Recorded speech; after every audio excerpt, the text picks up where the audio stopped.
நம்ம எந்த குறையும் இல்லாமல் சந்தோஷமாக இருக்கணும்னா என்ன பதிகம் சொல்கிறதுன்றதை நான் உங்களுக்கு சொல்லித்தரேன். 4 வரி ஞானசம்பந்த பெருமான் பாடிய பதிகம்.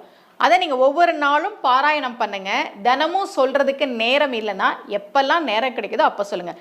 நம்ம ஒருத்தரை வாழ்த்தும் போது சொல்லுவோம்ல, நல்லா இருக்கணும், ஒரு குறையும் இல்லாமல் இருக்கணும் அப்படின்னு சொல்லுவோம்ல, அப்படி நாம் நல்லா இருக்கணும், ஒரு குறையும் இல்லாமல் இருக்கணும்னா இந்த பதிகத்தை பாராயணம் செய்வது அவசியம். தேவைப்படுறவங்க சொல்லுங்க, நான் நல்லா தானே இருக்கேன் அப்படின்னா அவங்களுக்கு இந்த பதிவு இல்லை.